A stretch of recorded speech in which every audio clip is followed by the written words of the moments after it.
three of you who came, now five. Um, Hopefully more people start coming in, but we'll get started right now. This is Jennifer Tippett, Dr. Jennifer Tippett. I said that right? Mhm. You did. Love, yes. She has a PsyD and she works at Atai Life Science. And she's gonna go ahead and talk about her life, starting from when she got her undergrad to where she is right now. So yeah, no further ado, welcome. Thanks. Thank you all for coming and having me.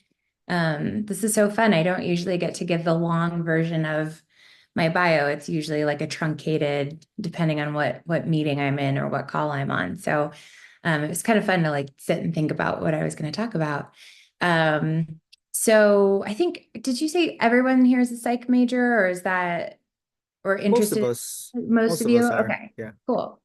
Um, I decided I wanted to be a psychologist in like high school. I think I was like 15 or 16. And I read some book where the character had dissociative identity disorder and decided I was going to become a psychologist and specialize in only that. And that's all I was going to do, which is a very, 15-year-old thought to have. But I did really love the idea of becoming a psychologist. And so did all of the classes, in high school and then majored in undergrad.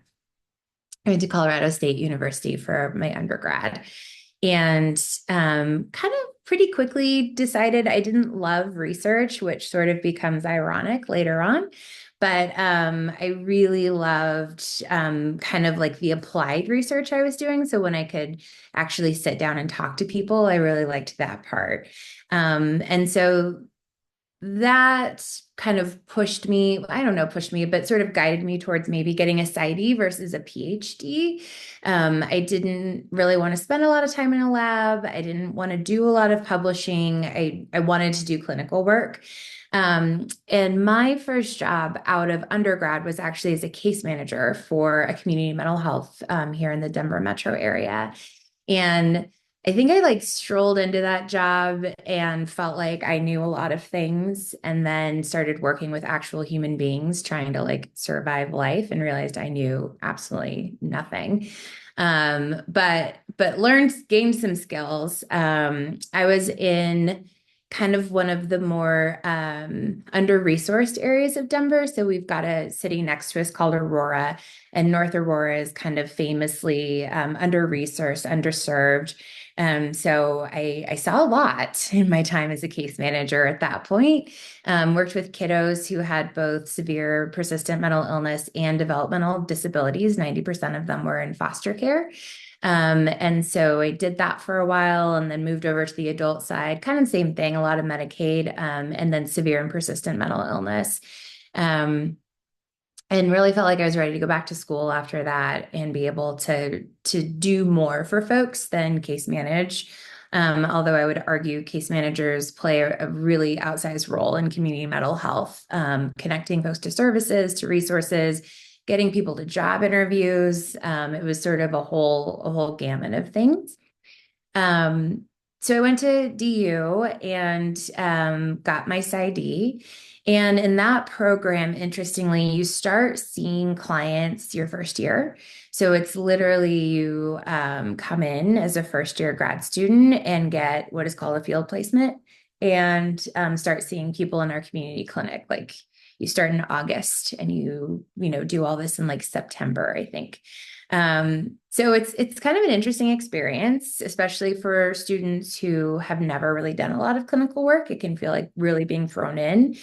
I think having done the case management stuff, it felt it felt a little less scary to me.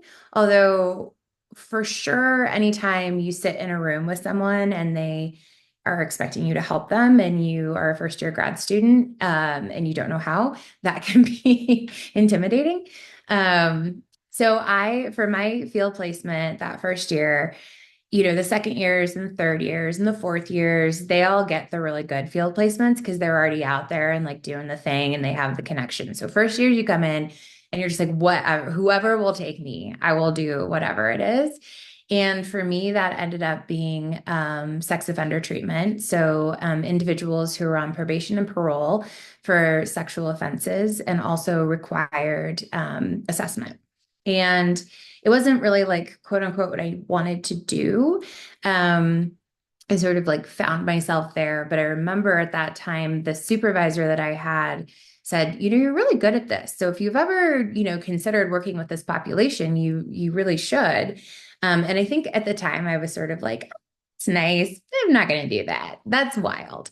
I at that point really wanted to work with adolescent girls, specifically and and sort of just like be in that younger teenage population. um and so following that field placement, I did some work at we have a transitional, it's called Denver Children's Home here, and it's kiddos who can no longer be maintained at home, usually because of severe mental illness, and behavioral issues. And so I went there. And I also was doing assessment for Denver Community Mental Health Center. So my two passions really in grad school early on were assessment. I wanted to be an assessment psychologist. I I'm sort of laughing because I'm remembering thinking like, I don't want to do therapy. Therapy sucks. I hate this. Really? Yeah, I was like, I'm only going to do assessments. That's going to be my thing. And so I really went down that road of like doing what I call kiddo assessments, working with kids, and assessing a range of things from academic to emotional issues, and helping them get sort of connected with what they needed to do. And Can I ask somehow, a question here? yeah, oh my Yeah, gosh, go ahead. yes, please interrupt me. Lovely. Okay. So what, oh, sorry. Oh, first question, like kind of first half, did you work with adolescents or more like the younger kids? I was sort of more in the adolescence, like 12 to 15, 12 to Okay, 7. that's good. Because I wanted to ask, what's something you kept in mind while working with adolescents? Oh, I have this saying that is sort of a hot take, unpopular opinion. Teenagers are assholes if you are. And so I've worked with adolescents over the course of like 10-ish years, 10, 15 years. And I find that to be incredibly true, and especially when it comes to any sort of system. So they 100% don't trust you and honestly have no reason to. And so if you treat them like they are, you know, not great kids or throwaway kids, or like you assume they're lying, which I've seen all sorts of people treat them that way, they'll treat you the same way. And they will 100% find the like the one chink in your armor and they will go for it. They're pretty brutal in their assessment of folks. Do you think it's like not really that people, kids are just mean, but more so that if you're mean, then they have like the weaponry and the ambition to go for it. So it's just Yeah. that a lot of adults trigger them and not really that they're inherently assholes. Yeah, I mean, I think that the majority of adolescents, especially once we come into contact with them. So, I mean, if you're doing private practice and you're kind of seeing kiddos who or adolescents who are managing, kind of your quote unquote garden variety, like depression, anxiety, they're kind of like figuring out the world. That might not be as tough as, say, kiddos who are in juvie, who have been in and out of foster homes. They're in trouble a lot. People are angry with them a lot. They probably have a ton of trauma in the back end. And they are more likely to be really reactive, pretty emotionally dysregulated, and suspicious. And so for those kids, it was always really important for me to try to establish some sort of safety for them. Even if that meant, honestly, like blowing up at me or being really loud. Sometimes they get really loud and really what they think of as mean. And that's just protective, right? Like they're trying to gauge how well they can get themselves out of a situation or manage a situation. And what And I would would you say to a teacher to kind of, because I feel like it's easier when it's one-on-one, but when you're managing like a classroom, would you still apply that same advice? Yeah. I think the most successful high school teachers I've ever come into contact with do apply that advice. And it's really hard when it's 30 kids, right? Like I would never be a teacher for a reason. That's beyond what I could handle. I would say that if you are the adult in the room, the more emotionally regulated you are, the more emotionally regulated they're going to be. And when we get out of a place of emotional regulation as adults and we get reactive, teenagers especially will react to that and they'll become reactive. And so then what you've got is a power struggle, which never ends well for anybody. So I think anytime I talk about parenting or, being in like large groups of adolescents, the most important thing is that you stay emotionally regulated and grounded. And do you think that's harder to do as a teacher than when you're doing one-on-one? I think it's hard for anybody. I think it's a skill. And I don't think it's a skill that a lot of folks have. Oh yeah. Yeah. Yeah. We actually don't get taught how to do that. And especially, I think my assumption or my blanket theory is that later generations are getting a lot more of that than previous generations, where there was just like you didn't talk about your feelings or your feelings were shoved down, or no one was really taught to like manage how they felt. So you get a lot of, especially like the old school teachers who have been teaching for like decades, who just are real quick to flare off because they don't know how to manage their own feelings. Or you get parents who do that a lot. Do you see that Nicole rose their hands? I don't know if Yes, I oh, was just gonna, yep. Nicole. Hi. How do you said you mentioned to stay grounded. How do you manage to stay grounded in those situations? Yeah, I think that's a really good question. That is something I practiced over years and years and years.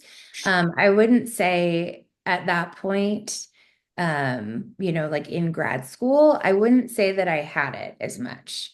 In fact, in my fourth year, was doing substance abuse treatment. The Department of Corrections had this like brilliant ideas they tend to have, where they pulled a whole bunch of men who had substance related charges and put them into a converted halfway house. So it was like inpatient treatment, but it was within a halfway house. So they were in the community.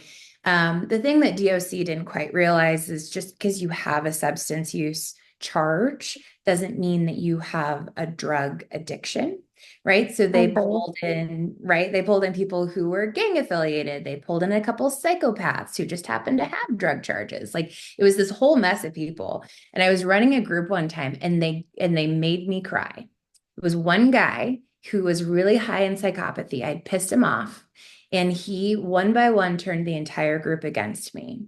And so I can you would say, clarify what psychopathy is? yeah. So psychopathy is a diagnosis that we give to folks who are really high in both narcissistic personality disorder and also antisocial. So if you read the DSM, we have personality disorders, and we have one cluster in particular called cluster B.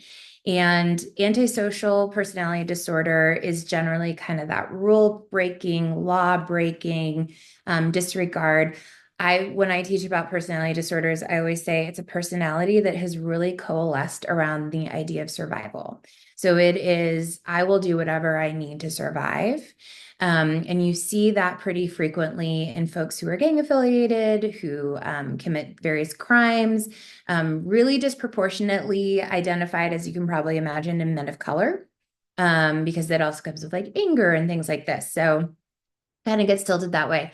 Narcissistic personality is a personality that is really hardened around shame. And so it becomes a projection of grandiosity. They're really lack of empathy. It's really hard for them to feel empathy or understand what empathy is. There's a really grandiose sense of self. So when you sort of put these things together, we have what we call psychopathy or psychopath. Some people say sociopath. There's not really a real difference between the two. They're pretty interchangeable, but way back, there's an instrument called the Hare Psychopathy Checklist, and Robert Hare developed that checklist, and he was the first one to really write about psychopathy, which is where we get that terminology. Wow, So that's really, really, yeah. Thank you. yeah. So point being, I ended up back in jails. I ended up back in working in prisons.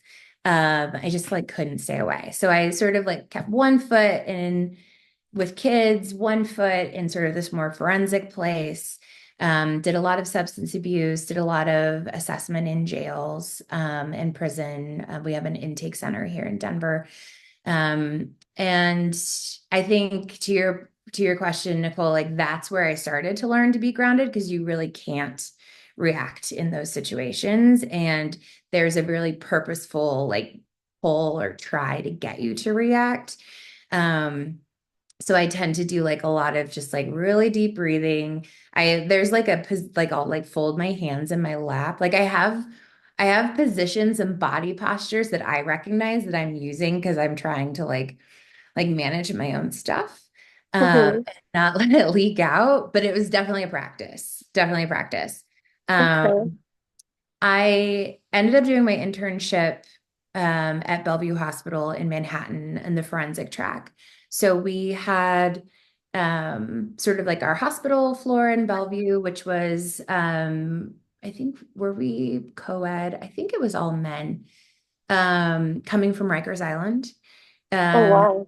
yeah, yeah. Rikers is probably the only correctional institution where I've ever felt unsafe. That place is like a whole different, it's like its own. I don't even know how to describe it. It's really like everyone's so corrupt and it's so crazy. It was the only place I really felt unsafe.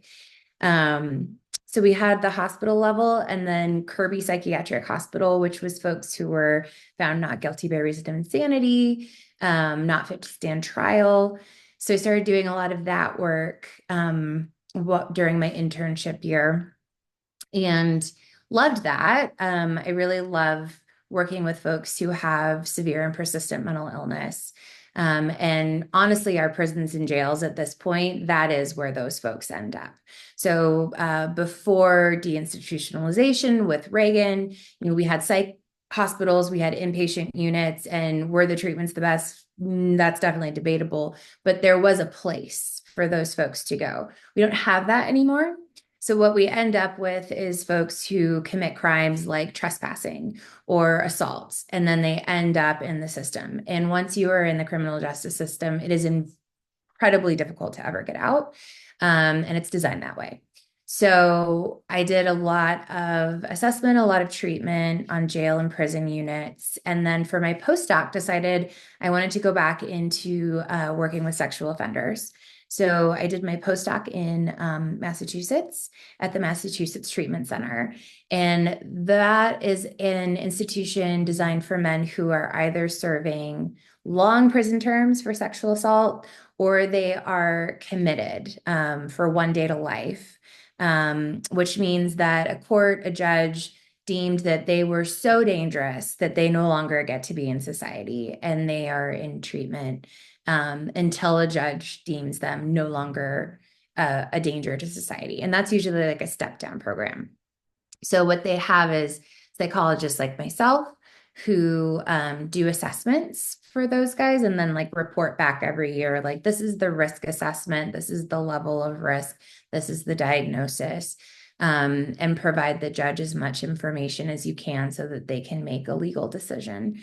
So I did that for postdoc. And then Boston was too cold. Like that whole northern coast, New York, Massachusetts was not my deal.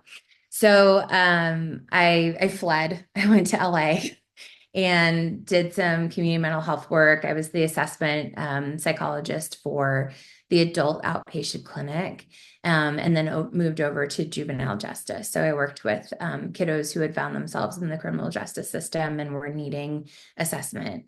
Um, and I also was still doing sex offender work. So I was doing outpatient groups and individual therapy, picked up some assessment work at a state hospital, and then also started doing substance abuse treatment over at Malibu, which you might have heard of like Passages. Ours was called Seasons. It's like they call it Rehab Row. It's right up and down the PCH, and it's like 80 bazillion rehabs. I don't even know how many there are. So we did that. And I think one of the beautiful things about being a psychologist is you can just like go to private practice and do one thing and do it all the time, or you can do kind of a variety of things. So I started teaching at that time. I started adjunct teaching for a graduate program in California.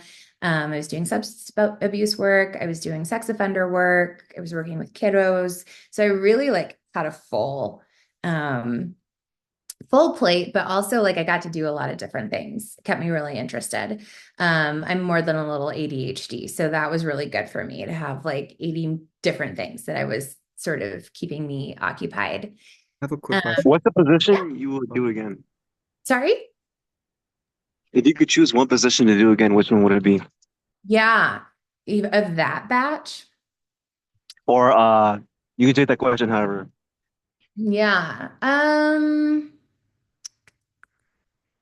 I don't know that I would go back and do one again. I have a lot of fun in hospitals. I think that's a really fun place to work, especially emergency room departments. If you're the psychologist for an ED, that's really fun and it's exciting. It's fast paced. It really depends on your temperament, though. I like stuff like that. So. Yeah. I don't know if I would go back to any of those. I moved from that to working for the state of Minnesota remotely. I was assessing sexual offenders in Minnesota, did a lot of court testimony, um, went on a limb and wrote some reports that were real hot takes, but had some wins around that. Got one guy fully discharged out of an institution they'd never discharged anyone from ever. But he shouldn't have been there. He was trauma. He's a trauma case. And a judge incorrectly ruled. And they don't really like it when you say that in a report. But I did. And so I had a lot of fun with that position. I don't know if I would do it again. I certainly burned out of it. I moved into teaching full time. So I went back to the University of Denver where I got my PsyD and started teaching at the PsyD program. And I was the director of the substance use disorder specialty. So I basically created and designed a series of graduate level classes around attachment, substance abuse, and trauma, and how all three of those things become interlocked, and that substance abuse really tends to be a disorder of attachment rather than something biological or something else that happens. And supervised grad students that one I would go back to. I stepped down as full faculty probably 2 years ago, and I kept doing adjunct for a while. I've taken a bit of a break. But I had been doing forensic work for a really long time. I was I've good at it, but getting a little burned out. Like I was starting to see in myself a tendency to be a little bit less connected, a little shorter. And then just your own personal health. So if you think about I don't know how much you all know about or talk about vicarious trauma. And so when you sit and you spend 8 hours a day listening to the most horrific stories that anyone's ever heard, and most people don't even know these things happen to people, it takes a toll on you. And I started to be really aware of the signs of burnout in myself.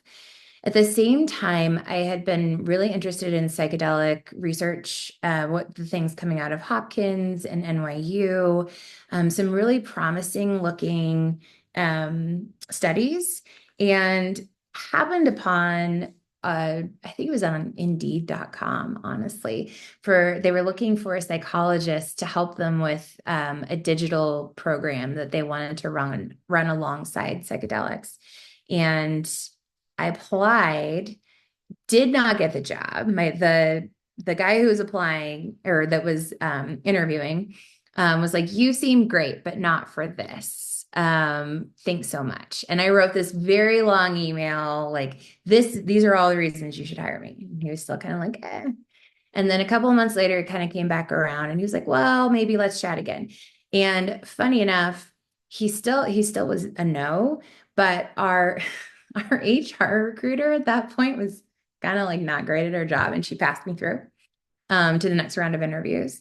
And our CEO at the time and our CSO were both like, oh my God, hire her. So I ended up getting the job anyway, and have now outlasted the person who thought I wasn't a good fit. So anyway, I now work at a life sciences company, developing the therapeutic protocols for psychedelic research. And it's a real switch to sit on Zoom calls for hours a day and write documents versus sitting with people. I couldn't completely cut that out. So I also have a small private practice, and I see probably, I don't know, 2 people a week, not very much. It's at this point a lot of folks who have been with me for years who will like kind of come in with a thing, we work on the thing, and then they go out, and then they come back in with a new thing, and we kind of start all over. Or some folks just like to see me once a month just for their own maintenance, just to kind of like check in. So I don't really do anything acute anymore. I do miss it, and will probably at some point find my way back into like, volunteering or doing something that's a little more community based, just because I miss the work a lot. Um, Super fascinating, actually. I have one question. It seems like you had a lot of different opportunities or just different work. And I'm Mhm. curious, like, were you applying constantly, or was it like a result from just being in the program that you got all these opportunities? Yeah. I would say 80% of any of this is who you know. And then like 20% is being strategic. So like the job for Minnesota, I actually got because I was at a state hospital, Coalinga State Hospital in California, and I was doing some assessments, and I overheard 2 psychologists at the coffee maker talking about this crazy remote job. But this was before COVID, right? So remote jobs were like a super rare thing. You could work for the state of Minnesota, but you could live anywhere, and it paid really well. And so I went home and Googled and found the ad and applied.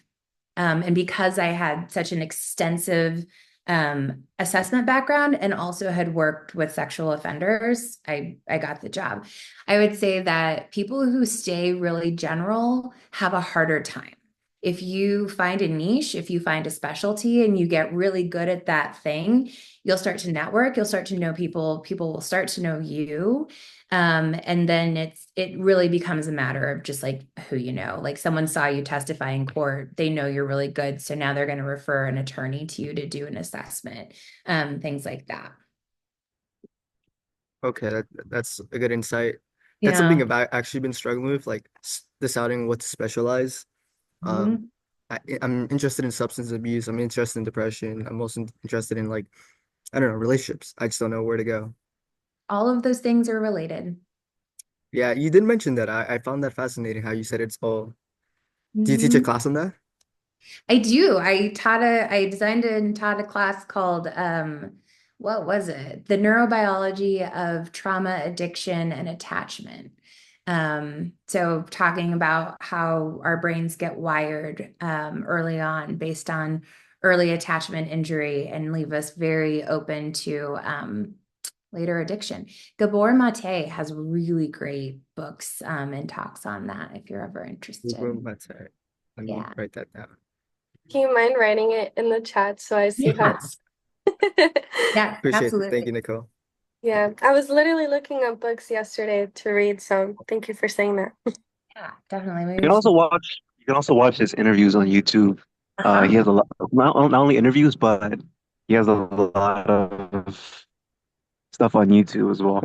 Podcasts. I mean, he was always, I think, pretty well known, but both he and interestingly Bessel van der Kolk, who wrote The Body Keeps the Score, something about the psychedelic movement like catapulted both of them into really like public eye. Like Joe Rogan has them on, like Yeah. really kind of like celebrity status, which is sort of interesting. So either of them are interesting. Is it Isa? Hi, yeah, I did have a question. Yeah. So, currently I am about to finish my bachelor's and I am like on the way to like going to the master's for counseling. But I also find myself to be really interested in like all these other fields, like substance abuse and the like all the treatments with psychedelics.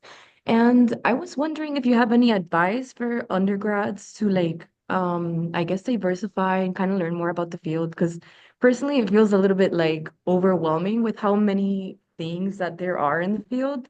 So I was wondering if you had any advice to, I guess like maybe narrow down or get to learn more about things or like resources that you may have. Um, yeah, thanks, Gio. You know, tell me about wanting to like narrow down. I'm sorry, what'd you say? Tell me about wanting to narrow down? Like, is there a reason or it just feels overwhelming, like the amount of possibilities? Well, I think I just have a lot of interest. Like when I first started learning about psychology, I was really interested in like the whole forensic scene. And then I kind of started going more towards just like the one-on-one talks and things like that. Um, but I feel like there's so much that I would like to, I guess, practice or like try to like work with that I just have no idea where to start, I guess. Yeah. I mean, not surprisingly, I guess my advice would be try all of that and you Yeah. should do all of it. Because you actually don't know. Like people think about like, oh, I'm going to be a psychologist, I'm going to have a private practice, and in their mind they have this fantasy of like what that will be like, and it's usually the best session on the best day with the best client. And that's kind of like what they think. So it's really important if you have a lot of interests to see if you can find opportunities to at least try most of them because you'll get a sense really quickly of what you actually like to do rather than sort of guessing.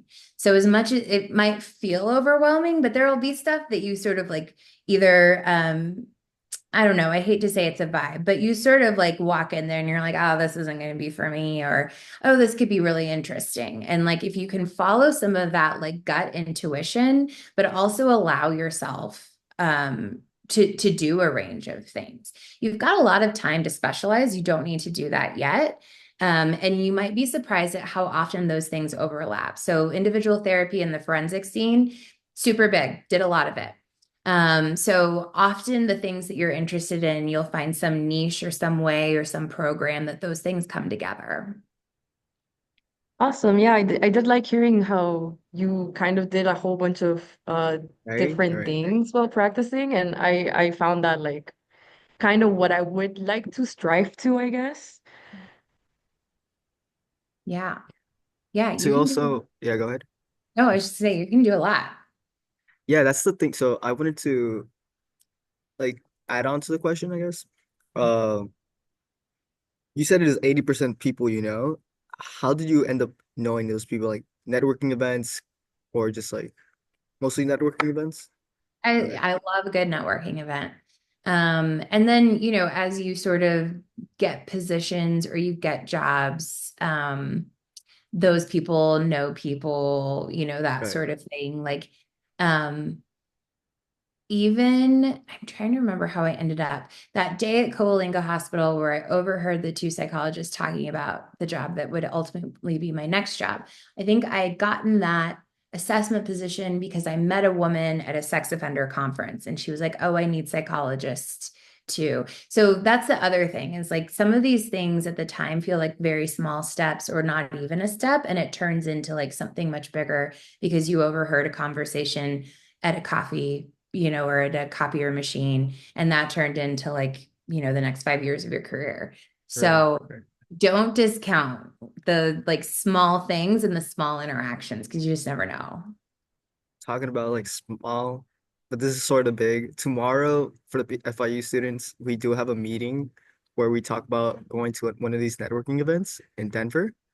You might be able to meet Jennifer. Yeah, Uh, psychedelic science. We're planning the trip. So if great. you guys are interested, come tomorrow.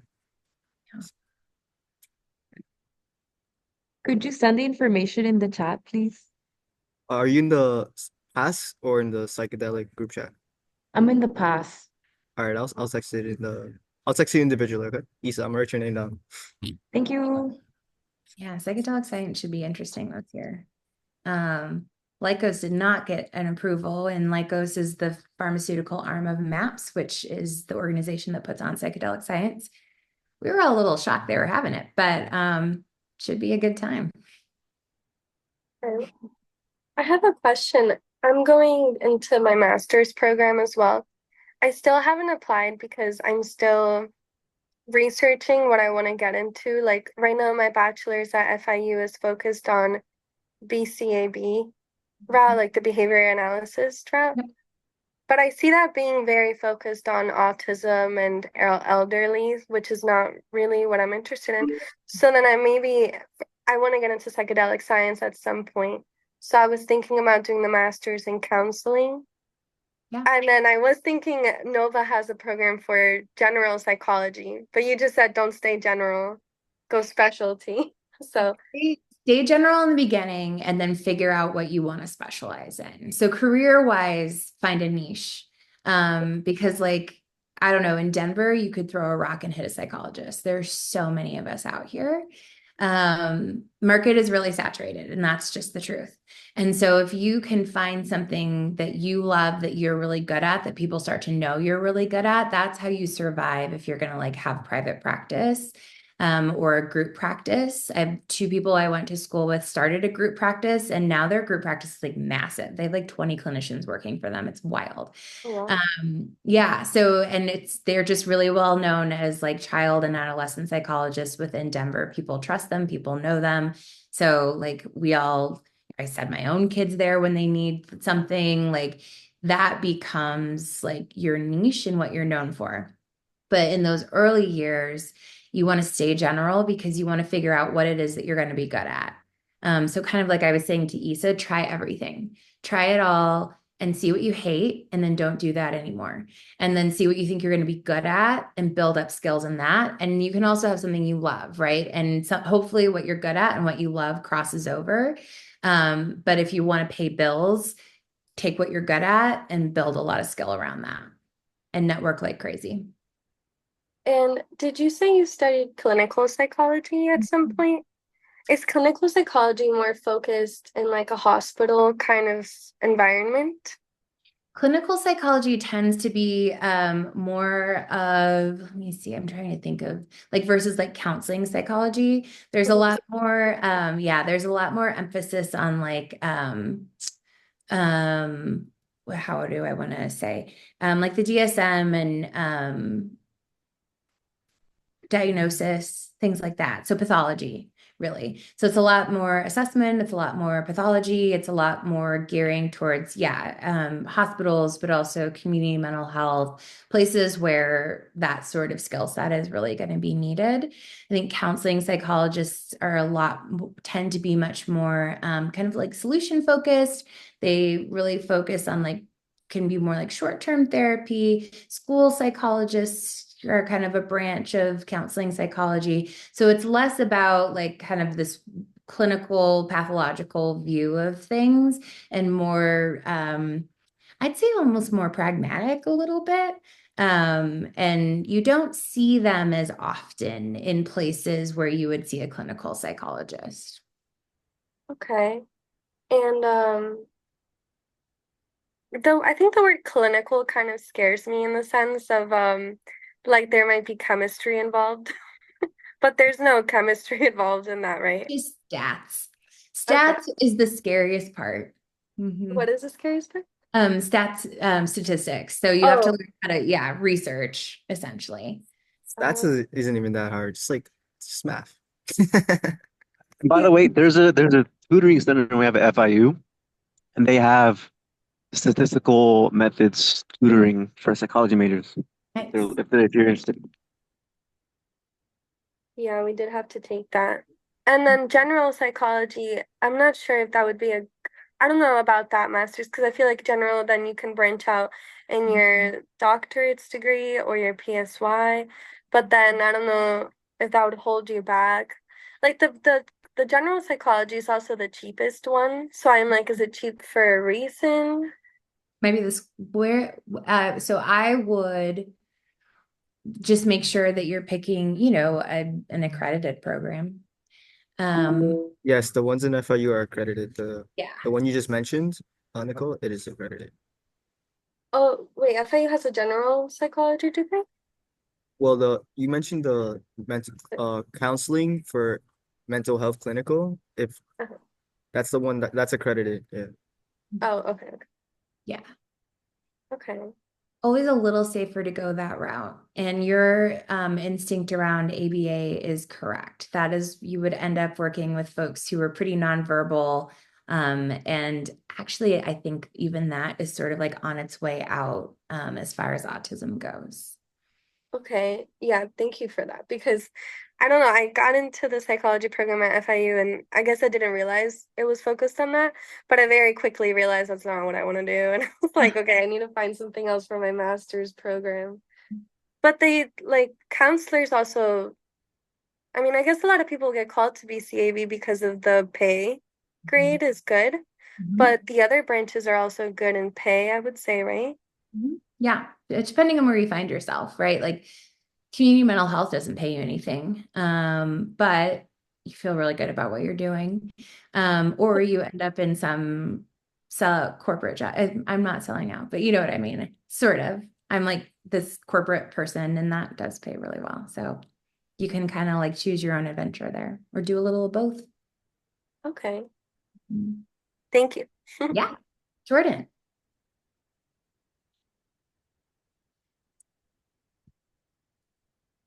Sorry.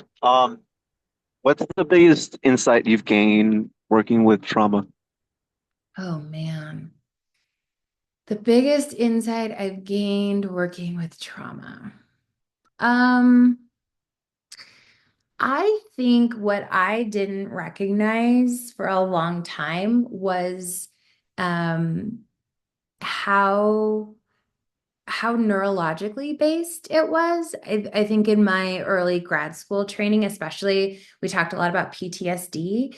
We didn't talk about what happens to the brain in sort of those early years of trauma or community trauma, growing up in poverty, growing up in high conflict areas, and how that actually changes your brain and the chemistry of your body. And so there's a lot of this push to like, oh, you should make people relive their trauma and then just give them skills and like, they'll get better. And it does not work. And part of that is because it's so deeply neurological and so attached to your nervous system. Your nervous system literally creates your entire reality, right? Like if I know that somebody is not a threat, but my nervous system reads that person as like a saber-toothed tiger, which is what that system developed for, it doesn't, I no longer have logical brain, right? My amygdala lights up, pulls all of my energy from my frontal lobe, and I am now in a trauma response. And so I think over the years, really understanding that that is all consuming for folks, and you have to work at that deeper level in order to address it, was probably my biggest insight. And what's the methods you did to work at the neurobiological level? I love to teach people about themselves, and actually, people love to learn about themselves. So once you figure out their nervous system does, you can tell them. I think sometimes people take this like blank slate approach of like, okay, I'm going to know all these things about you, but I'm going to just like wait for you to figure it out. So not helpful for people and they hate it. So don't do that. I will share with people like, oh, I noticed, in this instant, you really go into fight or flight, or you really go into freeze, or it sounds like that was a little dissociative for you. I like internal family systems as a methodology. I think it's an interesting one, and I use it a lot. People will start to talk about like parts of themselves kind of on their own. And so you can springboard off of that and help them understand why and how they sort of like manage themselves the way that they do. I think somatic work's really powerful. I don't do a lot of it, but folks who I know really feel like it's useful. And then, yeah, I think helping people understand the narrative of their life and where different things come from and why they happen is usually really useful. So you can't change anything until you're aware of it. And usually you're a fish in water with trauma. You actually don't know a lot of what's happening for you unless you can start to be aware of it, and then you can start to change it. And what's the creative story you had working in the prison? Every, everyone always asks me that, and I need to like come up with one. I mean, nothing all that crazy. When I was working in Massachusetts, someone left a torso in a barrel outside of the prison as a warning to someone to not run their mouth. Um, but I will say, like, you know, I think I had an interest in serial killers. I think a lot of people find them really fascinating. I had that interest. Having sat with a bunch of them, I no longer find them interesting. I think they're pretty that it lost its luster for me. It was no longer a sexy thing after I had sat with enough of them. Primarily because they're just people who go through the world and just do a whole lot of damage. And that starts to get boring. Um, so I don't really have like crazy stuff or crazy stories. I have really traumatic stories. I have really sad ones. The barrel, yeah, the body in the barrel, I guess, is pretty crazy. But honestly, like prisons especially tend to be really boring places because those guys live there. They're going to live there for the next 30, 40, 60 million years. They do not want a bunch of upheaval and noise. They have their own economy. They have their own way that they handle, fights and injustices. They really get pissed when people try to like create ruckus in prisons. Jails are a little different because they're transient. So you do get a little bit more action there, but still there's like cameras everywhere. There's correctional officers everywhere. So I would say like in the mental health units, you get a lot of folks, for some reason, psychotic folks really like to be naked. So you get a lot of naked time in the morning. We used to say things like, this is a little crass, but if you throw your feces, you're faking. If you eat your feces, then we know you're actually psychotic. So like the range of human behavior for sure can be a lot. So maybe that is a little crazy. And um, oh shit, I'm gonna hold on. I mean that was crazy that you're not interested in serial killers anymore because I feel like a lot of people are like into the crime podcast, the true crime. So it's Yeah, just to have someone be like, oh yeah, that's not interesting. I mean that's pretty crazy. it killed it for me. Um, It really did. I couldn't even listen to a podcast for like a year after I stopped doing forensic work. I couldn't stand it. I couldn't stand listening to the news. I didn't want to hear anything about anything. and what's your opinion on the criminal justice system based on what you've seen? I mean, it's a terrible system.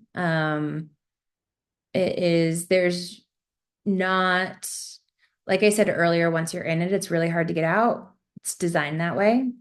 It is not a fair system by any stretch of the imagination. And I would say rehabilitation is a thing that people talk about, but warehousing is what they actually do. And so I always appreciate the people who are inside that system really fighting to try to level out the playing field a little bit and get people what they actually need, protect them when they need protecting. But that is an uphill battle for sure. And do you think even despite that most people would benefit a lot from rehab, do you think that even then prisons should still exist, or the simple concept of warehousing anyone is a bad idea? Or do you think that that's a good thing in some cases? I don't know. I have definitely met, I think there's like three men and one adolescent that I met that I was like, ooh, there's something not quite. I don't want to say not human, but there's something really different about those people and like the thousands that I met. And didn't have anything to do with like how heinous their crimes were or anything like that. It's just a sense. So I do, potentially some people really can't be in society because they're so predatory that that is all they're going to do. And they're just going to kind of like leave this destruction in their wake. Rehab, I don't know. I think substance abuse is really different. We are not doing anyone a disservice or a service putting them in prison based on an addiction. You don't get better in there.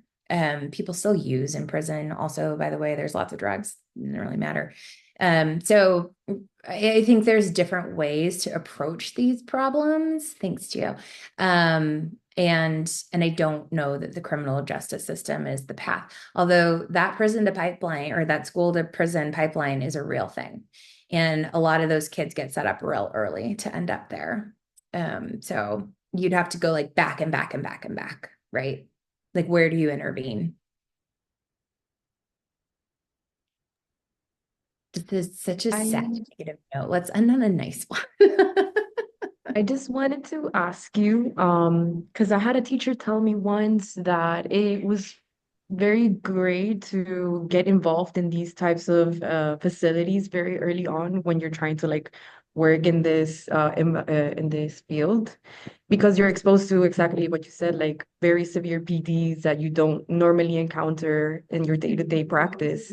Um, when you're first starting to like get involved in these facilities, like the substance abuse communities and the I guess like correction facilities and the psych wards, you're like encountered by like a lot of people who are I guess like not the best to deal with on the normal. And how would you deal with that? Like when you're first starting, like, do you have any advice for somebody who's trying to get into these like these fields, sorry? Yeah, your supervisor makes all the difference. So if you have a good, solid supervisor who's clinically good and is good at forensics, you'll be fine. If you got a bad one, that makes for a very different experience.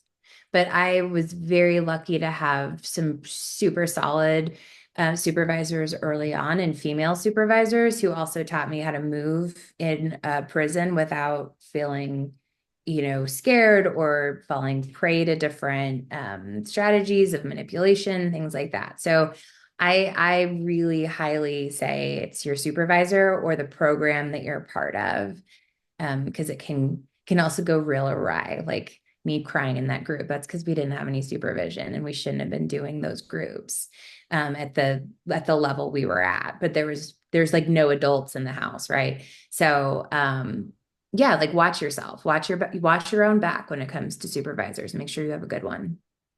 Right. Because I was very interested in getting into maybe some like substance abuse community work, just to like start getting involved more in like the clinical field and like everything. But I guess that was like my biggest fear of like obviously it's like something that I've not been used to like dealing with on the normal. So I was scared of like the like how you deal in these situations where it's like highly uncomfortable or like you don't feel safe. Yeah. I mean, if you don't feel safe, that's one thing. Like just get out of there. Right. Um, but uncomfortable, you'll build that muscle. And Mm.